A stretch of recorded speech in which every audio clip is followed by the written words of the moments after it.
Welcome to Department of Medicine Grand Rounds. I'm Bob Walker, chair of the department, and today's a special day for us.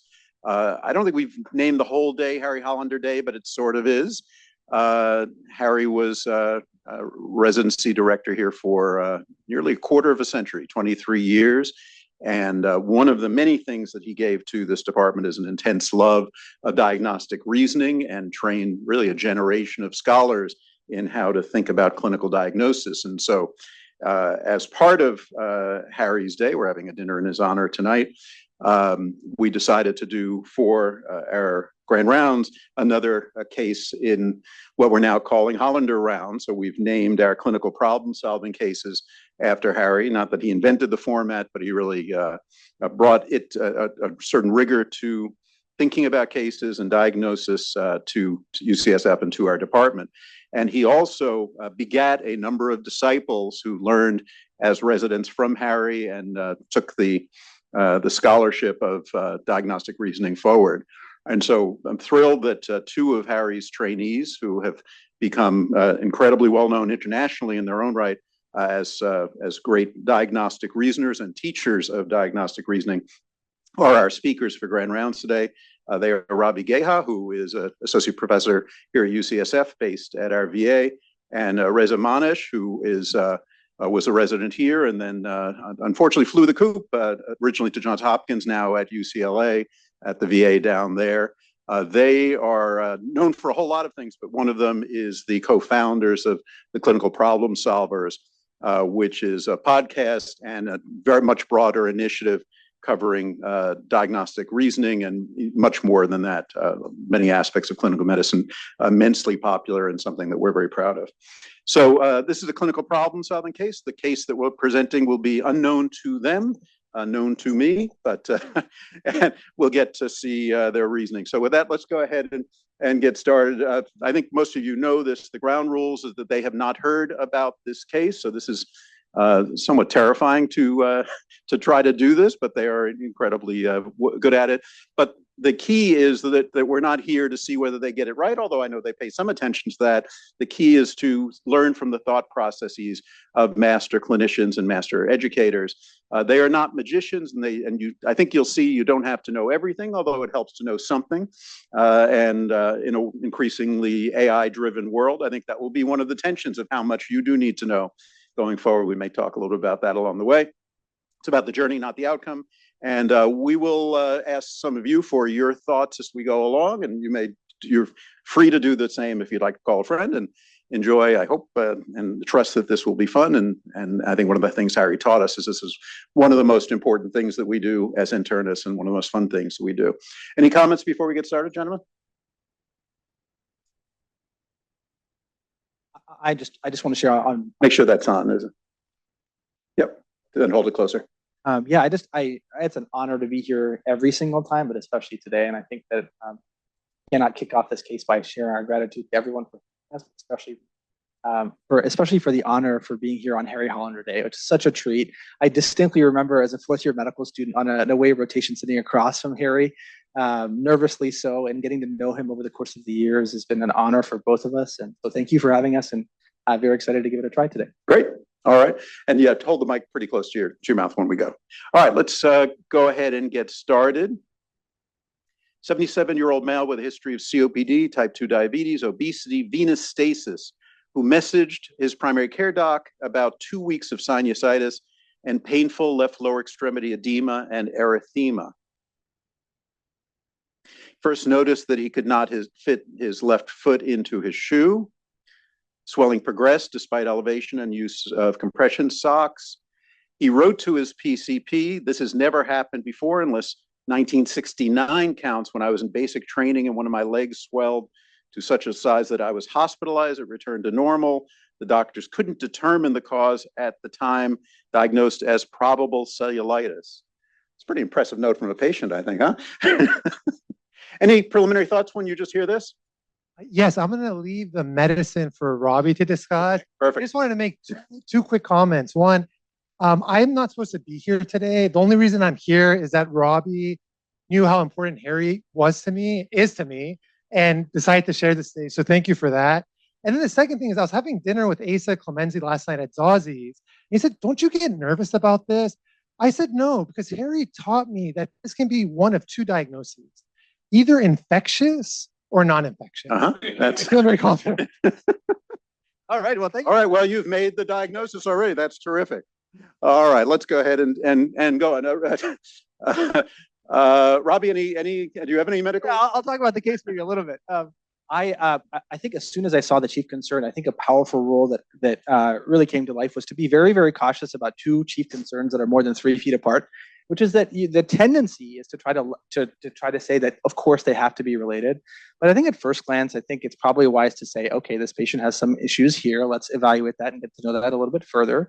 This patient has some issues here. Let's evaluate that and get to know that a little bit further. And so, of course, I think that you can dissect these and approach these two things in more detail as we get more information. But I would encourage you to resist the CPS grand rounds urge, which is to immediately start to be, sinusitis. What's the most esoteric cause of sinusitis I know? Maybe an angioinvasive mold. Could that have metastasized to the leg? And that's what's causing this concern. Maybe at the end of the hour, we'll be saying that. But I think I urge all of you, especially when there's a distance, a physical distance between the two layers of concerns. 3 feet is just an arbitrary made up number. But all I would be trying to do here is to resist the temptation to lump them together and to explore each separately. Okay. And how about resisting the temptation you talk about two dimensions here. One is you got face and you got leg. The second is you got something that happened 50 years ago and something that happened now. Are you resisting the instinct to say that's one thing, or you think that that's still on your mind that might be tied together? We are resisting that instinct because memory is not a perfect system. So who knows? And sometimes we anchor on a prior event and it leads us to a misdiagnosis. We say it must be whatever caused it years prior. So I'm putting no stock in what happened in 1960. All right. So you've basically paid no attention to anything I've said so far. Let's go ahead. Are you regretting inviting me, Bob? Let's go ahead and go forward. Let's see. Yeah, the PCP advised the patient to present to the ED for further evaluation. Here's a bunch of stuff that he endorses: mild calf numbness, intermittent chest discomfort, non-exertional shortness of breath, wheezing, some sinus pressure and drainage, a low-grade fever, chills and fatigue, and a recent trip to Portugal, returned a couple of months ago. A bunch of negative review of systems there. You can review it yourself, but includes belly pain, nausea, vomiting, diarrhea, any history of surgery on his leg at least, night sweats, weight loss. Give you a little more history. Happy to go back if you'd like. Medical history there, fairly extensive. You can review it yourself. Allergy, sinusitis, number of chronic lung disease, depression, AV block, glaucoma, hepatitis, genital herpes, low back pain, migraine, stroke. Not sure what the stroke was about. Seems like a big deal. Surgical history, cataract, hernia, laminectomy, and has had 5 sinus surgeries, but all many, many years ago. You seem intrigued by that. Yes, I am intrigued by that. And I think this is going to be a challenging case because I'm not really sure what's signal and what's noise, because there's a myriad of concerns that the patient has. And so the question is, where do we focus our attention? What I've learned is to just be patient. Like we're not at a pivot point yet. There isn't anything that's strong enough for me to start investing significant cognitive energy. However, I think the exam is going to be illuminating. And I think with the prior sinus surgeries, it makes me wonder what was the pathology that led to those prior surgeries, because that may be linked to what's happening as the patient presents today. But really the big thing for me is I don't really have a problem representation yet. There's too much going on for me to settle on one specific concern to tackle. And that is what you're trying to do. You're trying to basically come up with the one-liner that you're trying to solve. Precisely, because if you don't formulate the correct problem representation, you will 100% end up at the wrong diagnosis. And so when you get a case like this, you just have to be patient and you have to use more clues to try to figure out what hill you plan to climb. Okay. Anything to add, Robbie? Yeah, I completely agree with Reza. I think we have to be very, very cautious because getting the problem right is so fundamental to not going down completely the wrong pathway. If you wouldn't mind going back to one slide, I was intrigued. I pay a lot of attention to how our patients decide what their chief concern is and what they decide to tell us when we prompt them.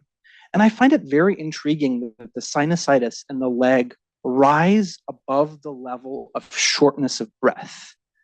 And I say that because I think you can make a lot of inferences as to why somebody would choose to emphasize their sinus and their leg over what could be their heart or their lungs. And I think that that might mean that the 3-foot rule that we talked about no longer applies. And that now, if you look at this very strictly, you're saying there's something in the head, there's something in the leg, and the only thing that we're missing really is the abdomen. Mm-hmm. And the impetus to actually reframe this not as two discrete entities of the sinus and the leg, but to say, based on the thoracic symptoms, but most importantly, based on the low-grade fever, chills, and fatigue, this doesn't seem to be a compartmentalized disease sparing the viscera. This seems to be a low-grade systemic disease process. And I think that it's so easy to disregard the underlying tempo of the background information, because in reality, most of this stuff, because the patient chose to say it on review systems, in real life, probably turns out to be more noise than it does signal. But what do I really want to do on exam? I want to make sure that I don't get trapped into the vortex of just paying attention to correlates of what the patient led with.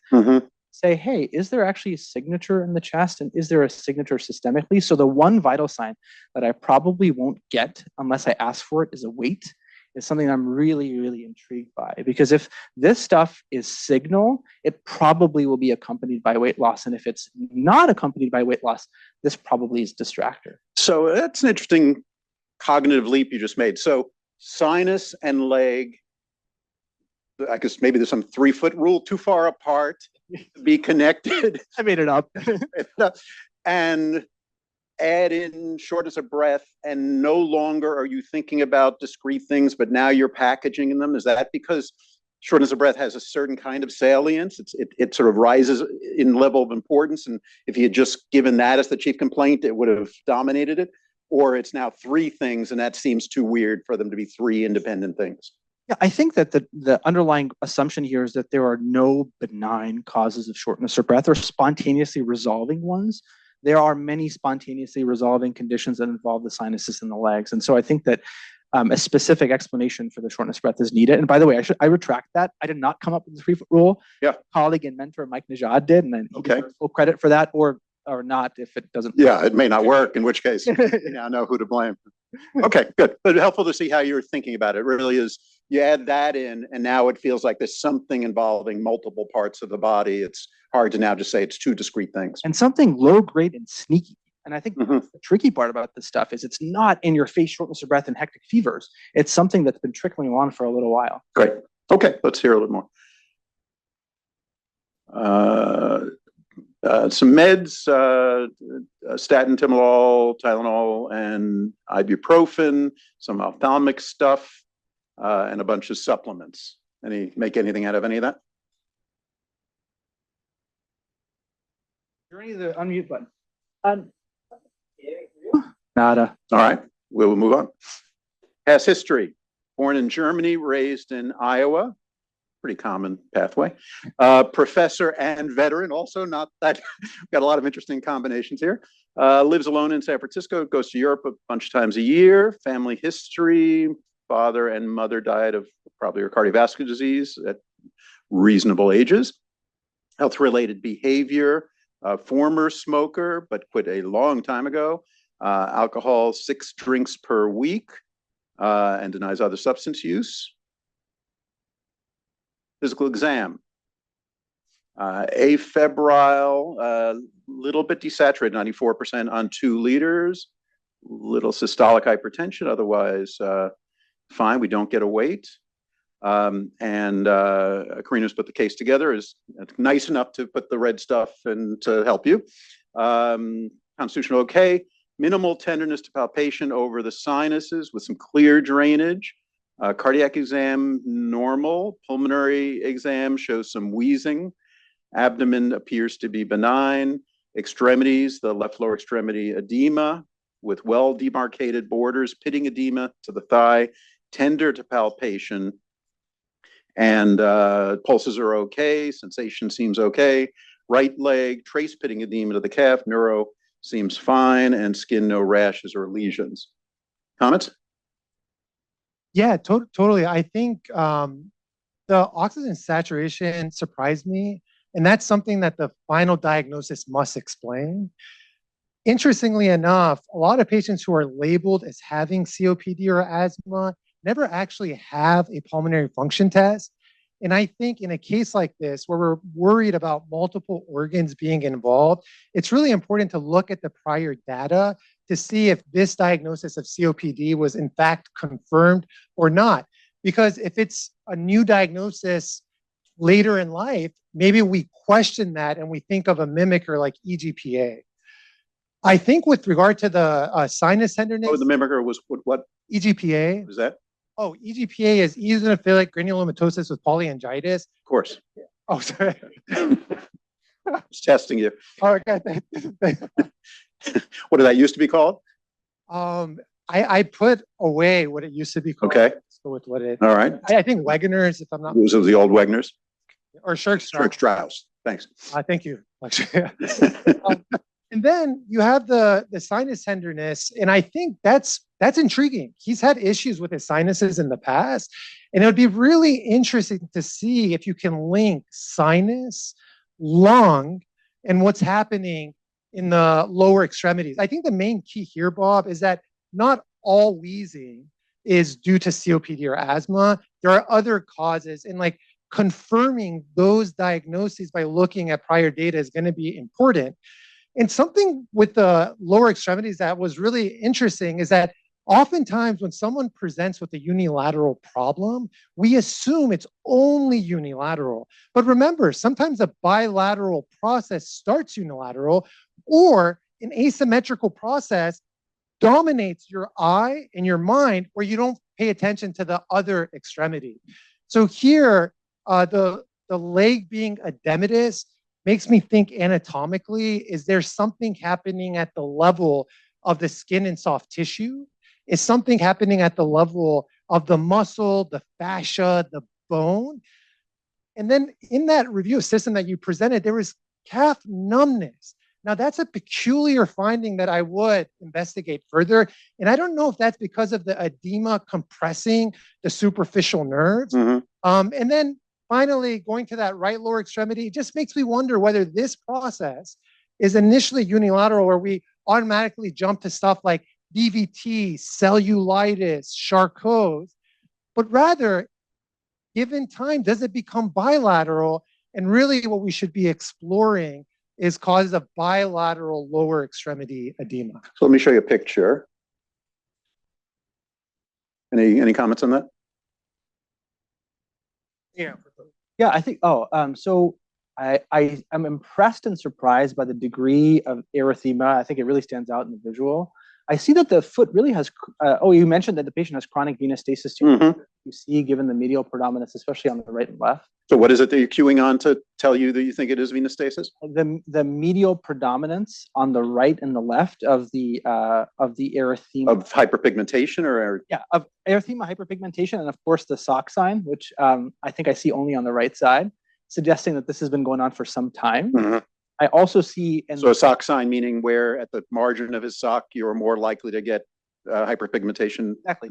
And I think more so on the right than the left, you appreciate the superficial dilated varicose veins, which are more prominent on the foot, a little bit unusual in their location. I usually expect them to be more on the lower aspect of the tibia. But I think, it's hard often for non-dermatologists to vocalize the I look at this leg and I can tell you more confidence internally than I can vocalize that there's chronicity to this problem, but the left is, I think I've spent a lot of time trying to figure out if I can be confident distinguishing a DVT from cellulitis. And I think I would have a really tough time because in general, the more swollen a leg is, the more likely it is to be venous hypertension, acute or chronic. The more erythematous and painful it is, the more likely it is to be infected. And I think this patient seems to have prominent features of both. So in real life would probably evaluate for both. I think it would be really, really telling to see what happens to that left leg with 30 minutes or an hour of elevation. Because I think I think if I were seeing this case in real life, Bob, I would not have guessed that they end up as a CPS case. And the reason I say that is patient has a history of asthma, patient has a history of venous stasis. Here they are with sinus issues, thoracic concerns, and potentially complications of venous stasis. So I'm really, if we could screw you up pretty badly by making that a CPS case. I think I'd be stumped if this turns out to be cellulitis and a little bit of a bad asthma, because my mind is not going there at all, right, knowing the bias of this. But I think it just goes to show how authentically the conclusions that we'll come to at the end of the hour will be very interesting. And I'm excited to see what the twist will be. I don't see a twist yet, but in retrospect, I'll want to know what the weight is. Because I think that review of systems is key. Is that signal or is it noise? And it would be really, really telling to see, despite the edema, despite the venous stasis, has the weight gone down? And I know I probably don't have that data now, and I probably wouldn't get it in real life, honestly. You are dealing with acuity, but I think. Is it bothering you that if your main differential is cellulitis versus DVT, is it bothering you to not have a fever with that much cellulitis? It's a really, really good question. You definitely see fever with cellulitis, so I would say that's the exception rather than the rule. I say that with a little bit of humility because I don't know how good I am at diagnosing cellulitis. It's a very tricky diagnosis to make. And if you look at the dermatology literature, we get it wrong plenty of times. Yeah. And I would say the number of times I've diagnosed a febrile surface infection of the foot is not many. Okay. Anything to add? Nada. And one of the things you were queuing on the exam was hypoxemia. Does that change? Does that create an illness script here? Oh, he's got a DVT and he's got a PE. Boom, I'm done. No, not at all. It just makes me intrigued to look at the lungs. And just knowing that our physical exam is limited, a positive finding is positive and it should alter the post-test. Like if I heard crackles, like is there water or pus in that lung? But a negative finding does not exclude the possibility of parenchymal pathology. So I'm very curious, am I going to label this as image negative hypoxemia, or is a chest x-ray going to show something that explains the hypoxia? Okay. So you've already kind of gone through this. Let's go. Yeah, go ahead, Harry. Yes. I'm just wondering if you're thinking about cellulitis mimickers at this point. You've mentioned a couple of common ones. What about, should we be thinking about less common things in the context of somebody who, as you have already pointed out, sounds as though he may have a systemic inflammatory illness? Would it be crossing my mind in real life? I don't think so, honestly. And that probably is reality just damped down by sheer base rate of unusual presentations presenting this way. It would be very different if you were febrile.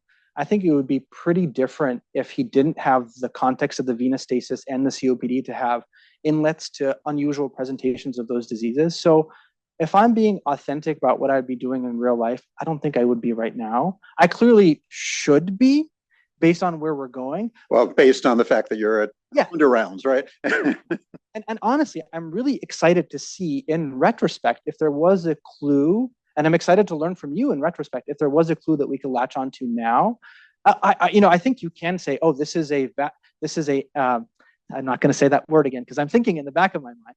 But there is sinusitis, there's asthma that triggers a whole chain of things that I think because we're being slow and reflective here, we're prone to thinking about.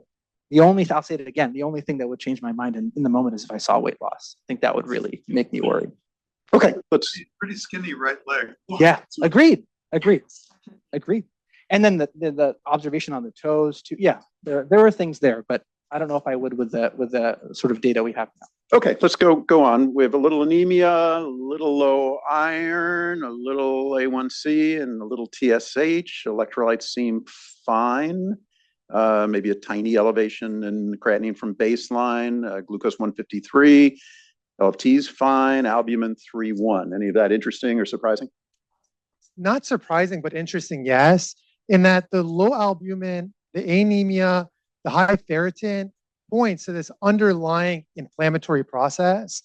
The transferrin sat being low tells you there's a mixed iron deficiency and anemia of chronic inflammation. And the creatinine, we have to be very cautious here because we're saying this patient is cachectic, has lost muscle mass. Creatinine comes from the muscle. A better test of renal function is cystatin C in this context, who Dr. Schlipak really popularized. And I would say I would really be interested in a urinalysis because I want to know, as we're exploring the possibility of a multisystemic disease, whether the kidneys are affected as well, both in part due to the creatinine elevation and likely weight loss, but I'm just very curious to see if there's any proteinuria that may explain some kind of underlying small vessel pathology. Okay. Patient went to the clinical decision unit for observation. While waiting to return, studies to return, he developed AFib with RVR, given fluids, metoprolol, chest x-ray, cardiac silhouette partly obscured, right hemidiaphragm elevated, mild bibasilar atelectasis, no consolidation of fusion or pneumothorax. DVT ultrasound is negative for a DVT up to the common femoral vein, and they see subcutaneous edema in the left lower extremity. All right, actually, any comments on any of this right now?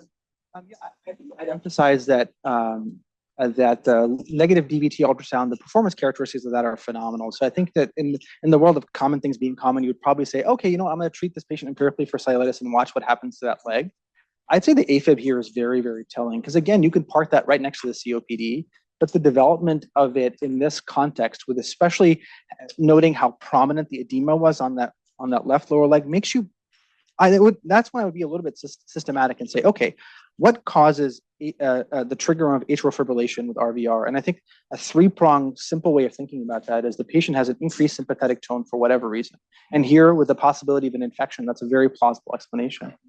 The others is adjacent diseases. Mm-hmm. We've all come accustomed to anything in the cardiothoracic area being an explanation for triggering of AFib, be it as common as COPD to as postoperative CT surgery.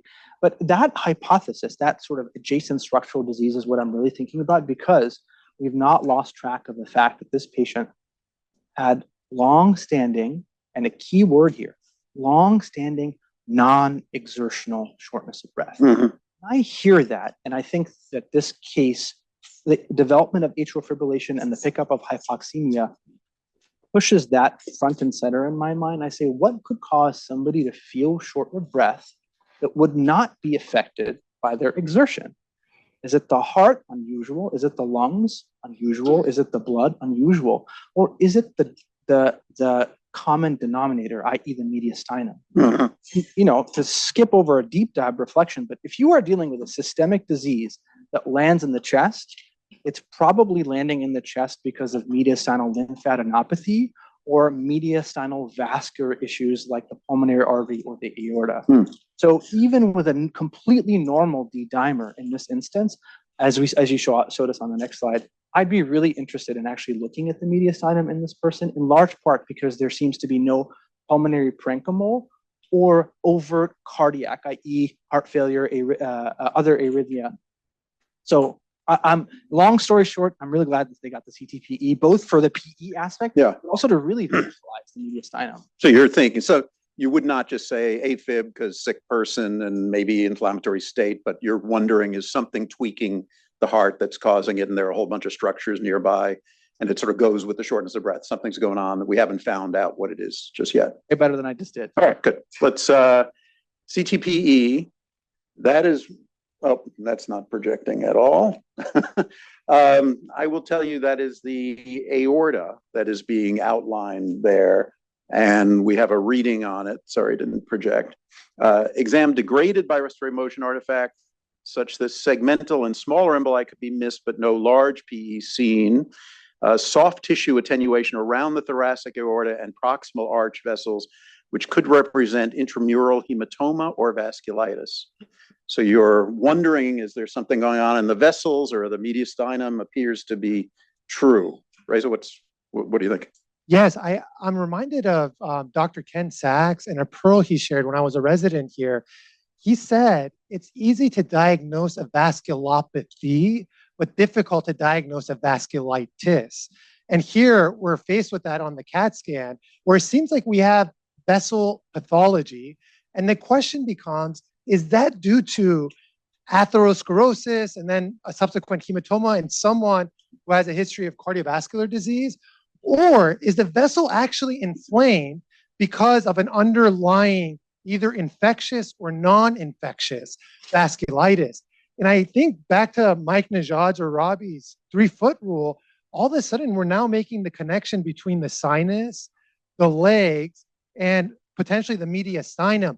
I would view this as signal as opposed to noise. And I would be curious whether this is representative of either a large vessel vasculitis that's autoimmune in nature or infectious in nature. And the radiologists are really good to see how that gadolinium or iodinated contrast enhances the aortic wall.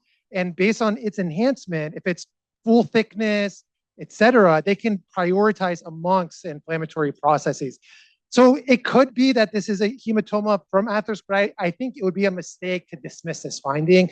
I think it just invokes the possibility of a... Even though the finding is almost an incidental finding. I guess, Robbie, you sort of convinced me maybe it's not incidental because you were interested in the vessels, as opposed to I would have just been getting a PE study and negative PE and next case.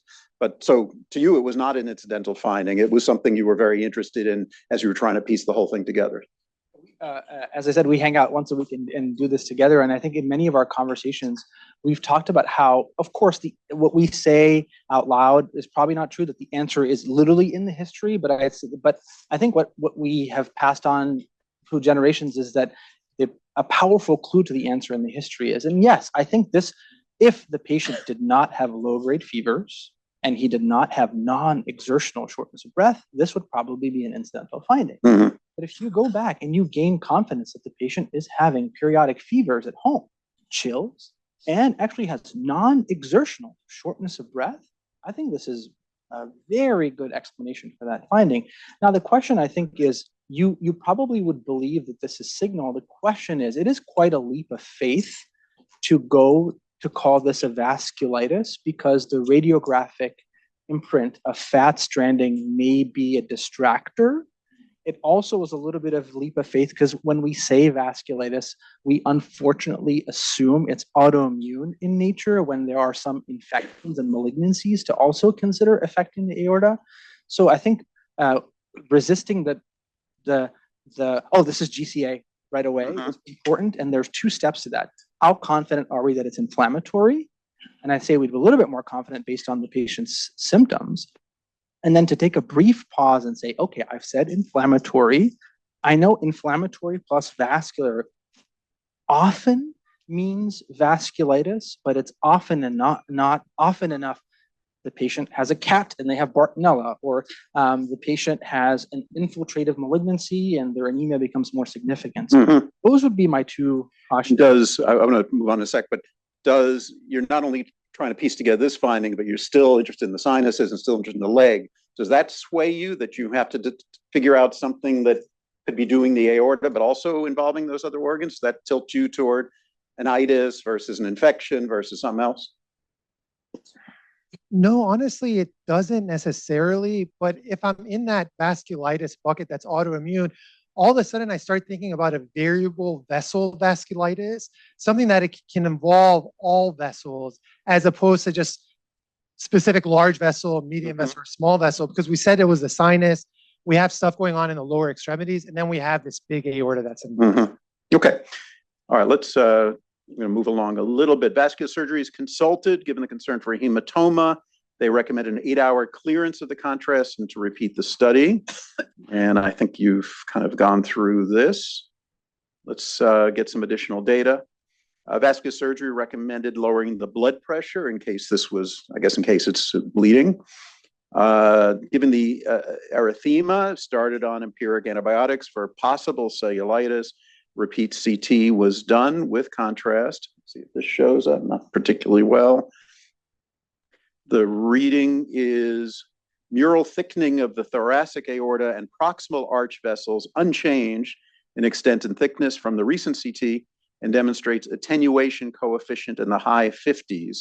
In the appropriate clinical setting, such as acute chest pain, this raises suspicion for a type A intramural hematoma particularly given another finding of an enlarging left pleural effusion. All right. Where are you now based on that study? Bob, can we go just 2 slides before, if that's okay? And I'll leave this to Robbie. Well, one more slide before. Yeah, leave the heads up. Robbie's an expert on the coefficient numbers. Looking forward to hearing him go through that. I just wanted to comment on the text that was on this slide, or the previous slide, Bob.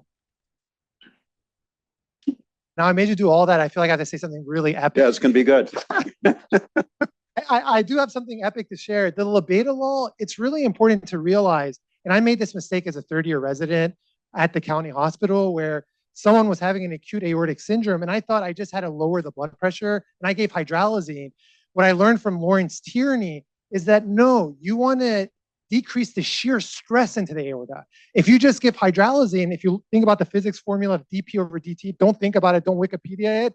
You need to decrease both the heart rate and what's happening. And so labetalol is the right choice when you're worried about acute aortic syndromes because it does decrease the shear stress that's occurring. Okay, great.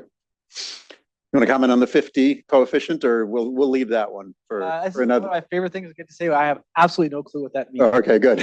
Forward to that moment. Yeah, I lean heavily. This is a team sport, and I would be in getting informed by our friendly radiologist and other experts too. Sounds good. All right, we have a bunch of additional data coming. Given the normal DVT ultrasound, vascular recommended venous phase imaging to evaluate for, I guess, a higher up thrombosis. On repeat review of systems, the patient denied chest or back pain, also denied a history of hypertension. You have some labs here with SED rate and CRP in red. Urine protein a little elevated, otherwise UA is normal. You see the protein creatinine ratio. CK is normal, ANA low, complements fine, smear you see there with anositosis. Troponin 0.02. Comments? I think that we're getting more and more weight of. Hold it a little closer. Yeah. Yeah, I think we're getting more and more weight that this is, in fact, an inflammatory syndrome. And I say that not because of the ESR, because age-adjusted, that's probably not too high, but the CRP. And I think you could park that CRP onto the leg and say, hey, this is a DVT ultrasound negative left lower extremity cellulitis. But I think that the aortic findings cannot be ignored. And I think that given I just go on radiology buzzwords. I think experts interpret these images, and I'm not one of them. But thickening to me is a concept that implies chronicity, and I think that the syndrome of what going back again, the patient said this has been going on for. There's something brewing beyond the sinus and the leg, and the CRP I think adds a little bit of weight of evidence. I think it's plausible to park it next to the leg, but I think it's too morbid to dismiss the idea that the inflammation actually is originating in the chest and the aorta. Mm-hmm. So I would ask myself, I don't know that this is aortitis, but I know that word sounds really scary, and I should probably start to either think about it myself or get very, very close to getting some experts involved. Okay. You're agreeing? All right. Always. Thank you. I'm so. But I should point out the T-shirts. So these are Hollander T-shirts that they're both wearing. Bespoke Hollander T-shirts. You cannot get this at Target. Okay, they get a CT abdomen and pelvis. I guess looking for other areas that might be involved or infiltrated.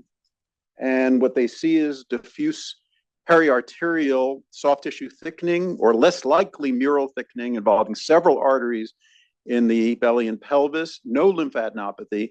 A thin, irregular rind of enhancing soft tissue surrounds both kidneys with infiltration into the renal sinus along the proximal periuteral space, causing mild left pelviectasis, which I looked up and actually is a thing, without frank hydronephrosis. Hepatomegaly and splenomegaly are seen. Interesting because the LFTs were normal. Yes, and this also highlights that the exam is just not perfect at detecting these abnormalities. A simple way to hepatomegaly is just to think, is the liver inflamed? Is it congested, or is it infiltrated? I think once you have enlarged liver, enlarged spleen, and stuff going on in the aorta and the sinus, that infiltrative category, in my mind, gets prioritized. And now I think we really got to view the aortic pathology as beyond just atherosclerosis, And really, I would lean into vasculitis at this point.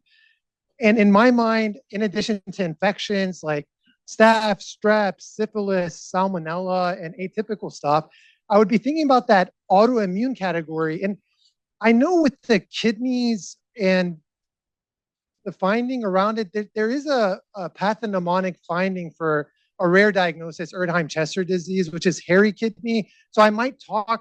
Hairy kidney. Not Harry Hollander, but hairy. Hairy.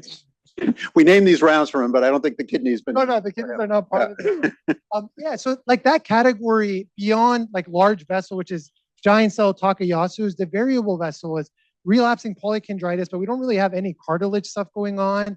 Then there's Behçet's, but there's no ulcers. There's Cogan's, which I don't know much about, so I'll defer to Robbie, but I know that sinus and more upper here. And then you have Erdheim-Chester disease. Dr. Dhaliwal and I, we published my first case, not his first case. By that time, it was 100 for him, for me, a lot, of a coat with a clue. And the coat was the aorta. And it just entirely was enhanced, which was due to infiltrative. It's a non-Langerhans cell histiocytosis. But I'm just curious to Robbie, like, what do you think? Are you in that infiltrative category? Or yeah, I'm right there next to you. And I think that it's just, isn't it humbling what can be hidden in the abdomen and pelvis? I mean, we examined this person, listened to their chest, felt their belly, and there was nothing there. It goes back to listening very intently to what your patient is saying. And I think I'm right there with you. I'm running my differential diagnosis for a vasculitis. And as a brief primer, we tend to divide vasculitides, as Prof. has said, into large vessel, medium vessel, small vessel, and then recognize a category of diseases where the patient can have vasculitis across multiple spectrum, and that's called a variable vessel vasculitis.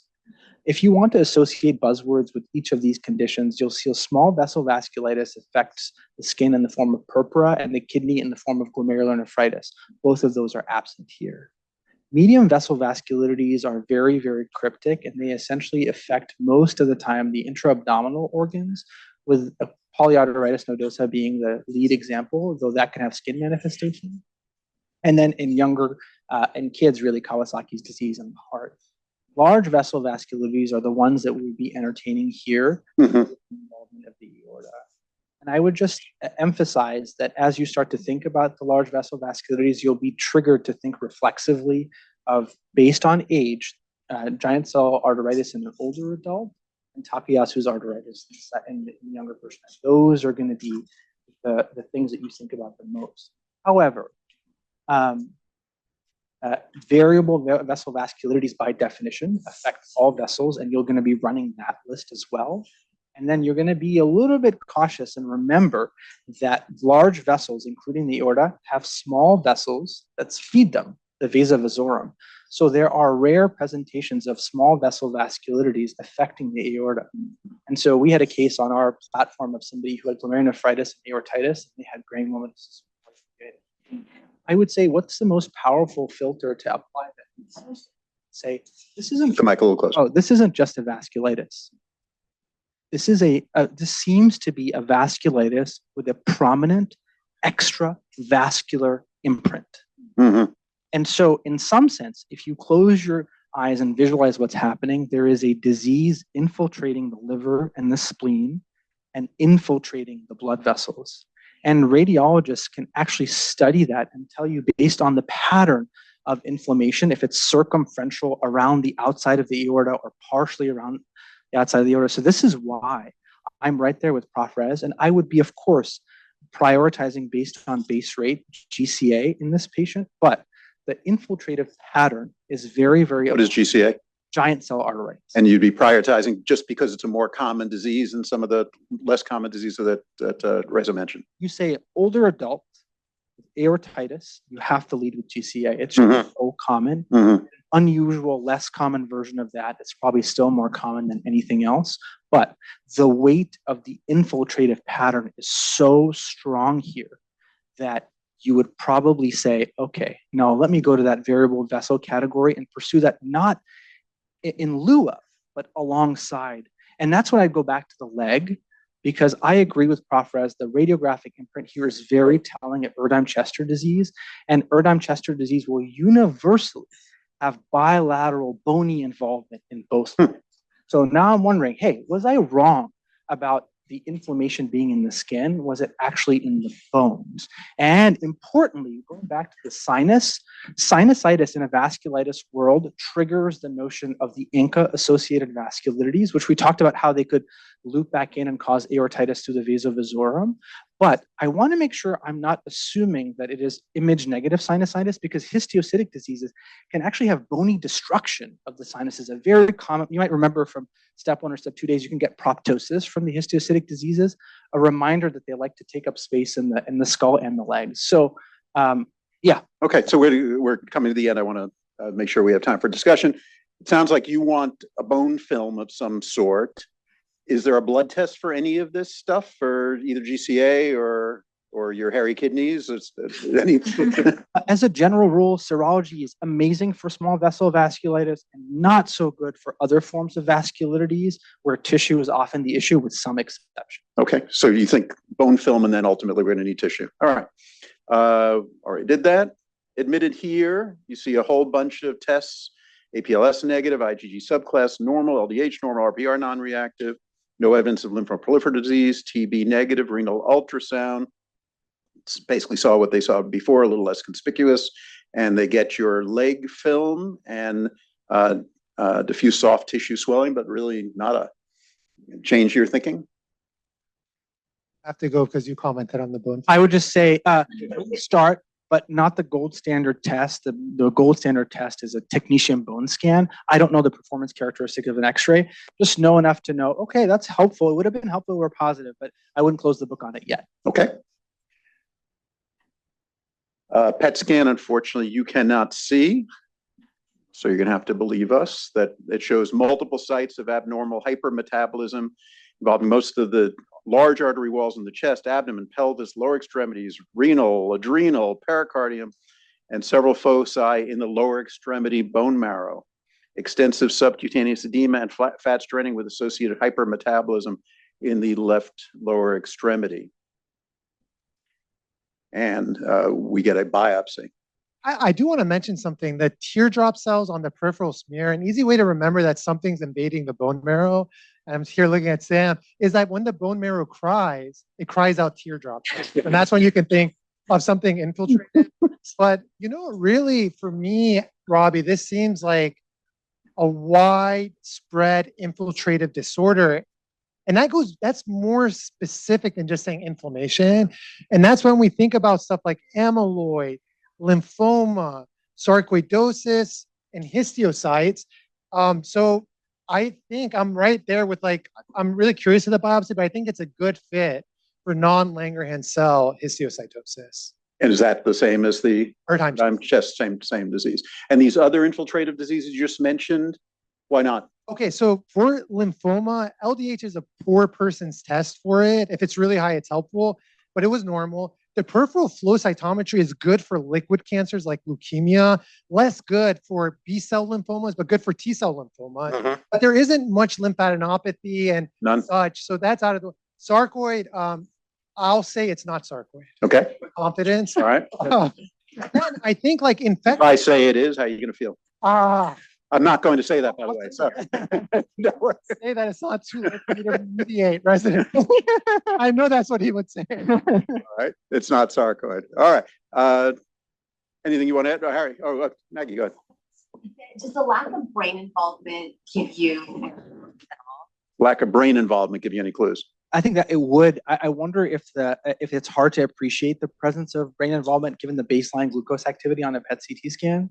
But I think that, yes, histiocytic diseases, not to fixate on that, but histiocytic diseases do have dural and parenchymal manifestations. But yeah, I think at the end of the day, what's happening here is this disease is being kind enough to coalesce in a mass, and the odds of us not knowing the answer after biopsy are probably just limited to the test characteristics of the biopsy. Okay, so we are at that stage. Tell us what you think this is.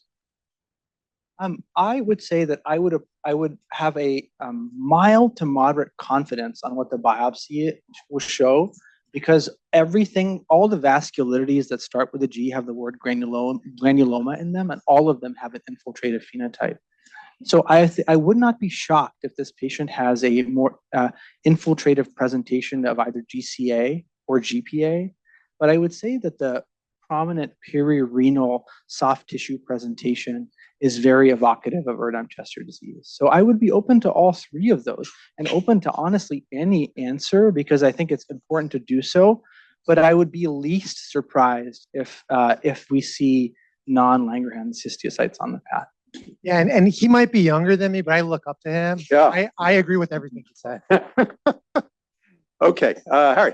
Can I just ask about one other diagnosis? I don't need the It's probably the answer, whatever he's going to say. Yeah. Yeah.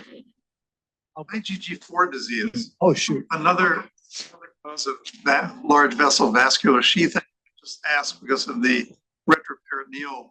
The question was IgG4 disease, which often comes up in these kinds of discussions. Not all of the IgG4 studies peripherally are abnormal in that disease. I think it's a phenomenal thought, and I cannot personally say that it can't be IgG4, because that is another very important diagnosis to consider in the infiltrated group, and the serum tests are not that useful. And it is critical because IgG4 melts away with steroids and you can treat it. We often see it as like a pancreatic head mass being mistaken for adenocarcinoma, and the patient gets a Whipple, this happened, but all they needed to do was give prednisone. But on biopsy, you'll see those lymphoplasmacytic infiltration reminiscent of IgG, the storiform fibrosis. It might be the best fit if you revisit, which I forgot, the history of asthma and the history of sinusitis, quite honestly. The thing that I slipped is to overemphasize the perirenal manifestation, because I know that IgG4 disease tends to involve the ureters and Erdheim-Chester tends to involve the renal parenchyma. But if you revisit this and say, what about the asthma history and the wheezing history and the relatively subacute smoldering course, I think IgG4 is a fantastic fit. So I'd give you a chance to change your opinion, but I'm going to go with your Erdheim-Chester. You kind test. That would be nice for me to do that.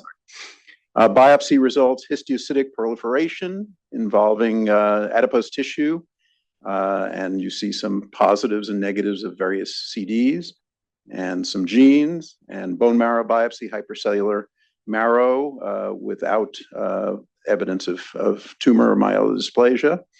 And the final diagnosis is that. So Karina Puldon, who's our chief resident, prepared the case, and she's going to go up and tell us a little bit about this entity. Thank you. So Erdheim-Chester, it is a rare non-Langerhans histiocytosis characterized by excessive recruitment and activation histiocytes. So I actually have here on this slide, you can see the area that I've circled there are foamy histiocytes. And then down here is the CD163 positive that's in brown. And the patient was positive for this. So this is like a positive marker that you'll often see. And so these are the positive markers, which is, and the negative markers that support the diagnosis for the patient. Occurs more frequently in males than females at a 3-to-1 ratio and in ages 40 to 70 years old. The presentation is very heterogeneous, so it can be asymptomatic or having nonspecific symptoms like chills, fatigue, fever, night sweats, and weakness. And then patients with a BRAF V600E mutation, which is actually in nearly 50% of patients, can be treated with this medication here. And then those without this mutation can be treated with an MEK inhibitor. This patient didn't have the BRAF V600E mutation.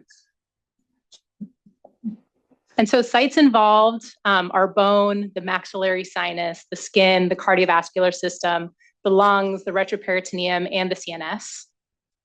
95%, as Robbie was saying, do have long bony involvement.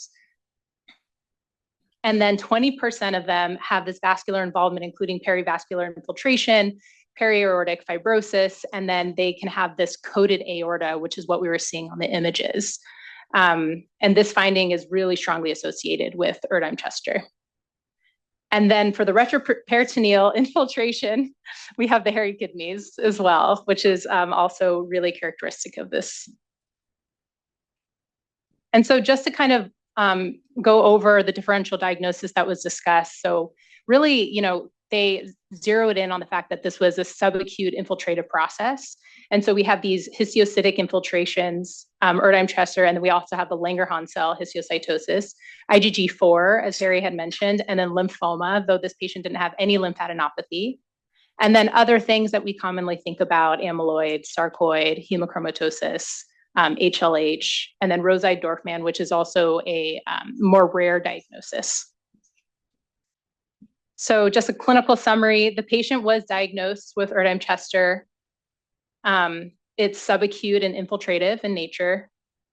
And he was followed by hematology, treated with carbametinib, a single agent that showed a decrease in the histiocytic process on his repeat PET scan. Right. Yeah. So we have a couple minutes left. I'd love to hear your reflections on the case and what you learned and what you think we should learn from it. Karina, that was phenomenal. I think thinking of just that, when to pivot to infiltrative and not forgetting IgG4 related disease is in that bucket. I have the mnemonic SAL for infiltrative. SAL was a CP Solver. He was a CP Solver C member.